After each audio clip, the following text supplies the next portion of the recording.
ruangan berikutnya. Jadi dari ruang rapat itu menuju ruang pantry dulu baru lift ya.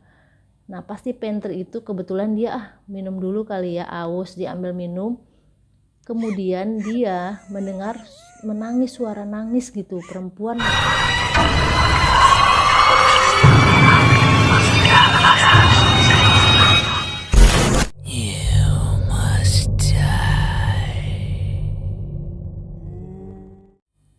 Halo, assalamualaikum warahmatullahi wabarakatuh. Halo kawan-kawan semua. Kali ini pagi-pagi saya udah syuting nih kawan-kawan nih untuk kalian semua, karena ada yang mau saya ceritain. Tapi seperti biasa, sebelum saya bercerita, saya mau berterima kasih dulu untuk yang sudah subscribe dan share. Terima kasih banyak. Yang belum, saya tungguin nih subscribe-nya ya kawan-kawan. Kali ini saya mau bercerita tentang sebuah kantor yang ada di Jakarta Pusat. Tapi saya skip aja ya nama kantornya. Cerita kali ini diceritakan oleh Bang Febri lagi nih. Bang Febri kirim email lagi. Jadi saya mau bercerita tentang kantornya dia. Kantornya itu lumayan serem sih kawan-kawan menurut saya ya. Karena kantornya ini ya kalau udah sore kan sepi ya, semua orang udah pada pulang, jadi itu agak-agak serem sekali. Kalau kata saya sih ya, dari saya baca emailnya tuh, ya lumayan merinding disco sih kawan-kawan.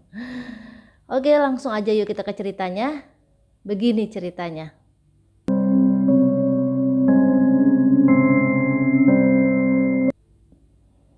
Cerita ini dimulai ketika Mas Febri dan divisinya itu mengadakan rapat.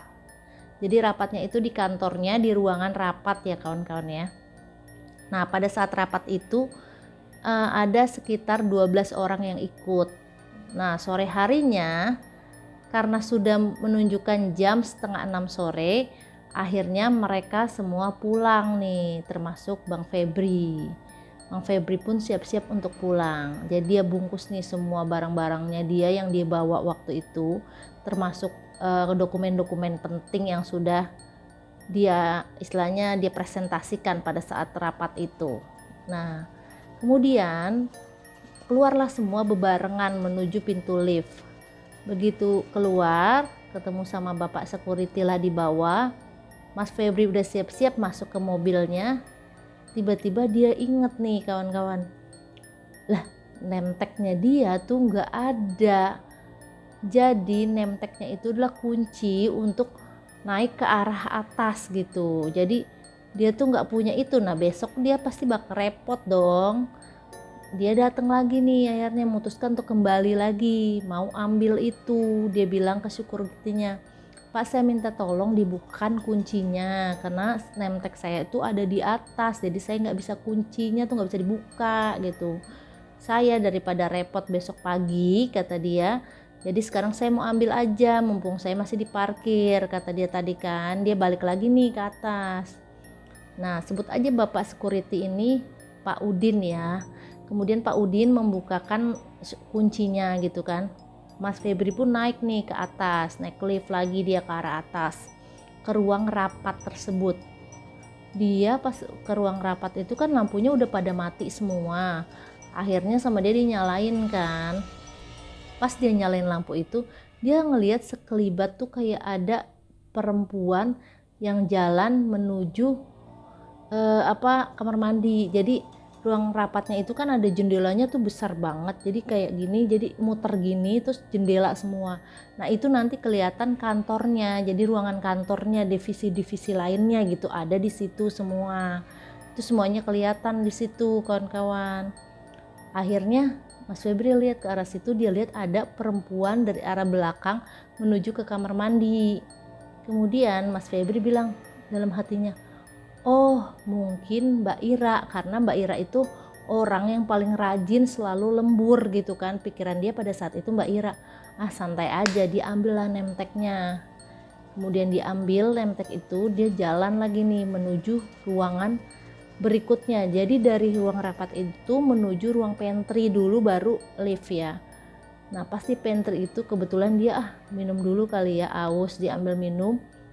Kemudian dia mendengar menangis, suara nangis gitu, perempuan nangis. Nah dia, siapa yang nangis gitu. Dia ngikutin lah arah suara itu kawan-kawan. Kemudian pas dia ikutin ternyata ke arah kamar mandi yang ada di pantry. Nah di kamar mandi itu kan pintunya ditutup. Mas Febri gedor, halo siapa nih gitu-gitu kan. Tapi nggak ada jawaban sama sekali. Akhirnya Mas Febri tuh dorong gitu, ternyata pintunya tuh nggak dikunci. Pas dibuka itu ternyata nggak ada orang sama sekali. Tapi tuh Mas Febri yakin banget kalau dia tuh denger suara perempuan itu menangis gitu ya, sedih banget gitu. Mas Febri kemudian mulai merinding tuh kan, wah suara apaan gitu kok nangis gitu. Mas Febri terus jalan gitu kan, jalan ke arah depan, mau ke arah lift.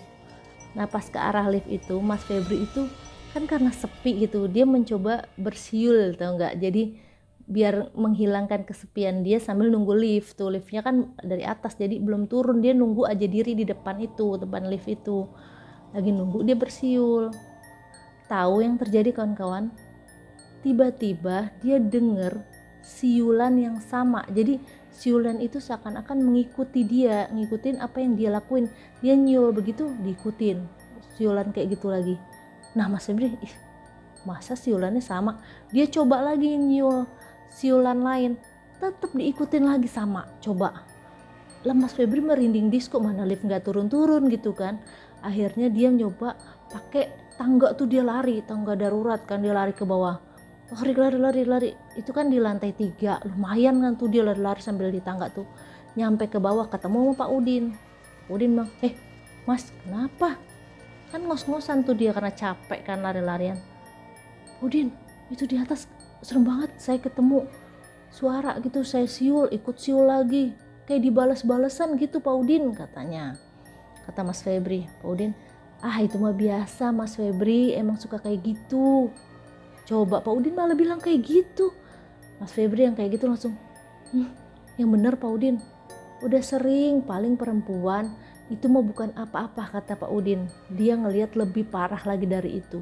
Pak Udin itu jam 2 pagi dia ngecek ke arah kantor, masuk ke arah kantor kan, area divisi kantor itu. Nah pas di tempat kaca itu kan gedungnya tinggi ya, ada 5 tingkat. Di kaca itu, di kaca yang arah depan itu Pak Udin melihat ada perempuan berdiri. Lo bayangin, gedung itu tinggi banget, ada 5 tingkat tapi dia berdiri. Ya nggak mungkin dong kalau misalnya perempuan normal bisa berdiri di kaca itu. Pak Udin, lah ini perempuan kok diri di kaca gitu jam 2 pagi, diri gitu di kaca, tapi madepnya ke arah sana ya, bukan ke arah Pak Udinnya, jadi membelakangi Pak Udin. Nah di situ kan nggak ada apa-apa. Kalau orang yang normal kata Pak Udin, nggak mungkin tuh orang bisa diri di atas itu jendela, sedangkan itu kantor tinggi banget katanya. Ya pasti jatuh lah tuh orang. Itu diri kata Pak Udin di atas dia jendela itu sambil melihat ke arah sana. Bayangin Pak Udin ngelihat jam 2 pagi katanya. Belum lagi suara-suara yang sering menirukan suara-suara kita.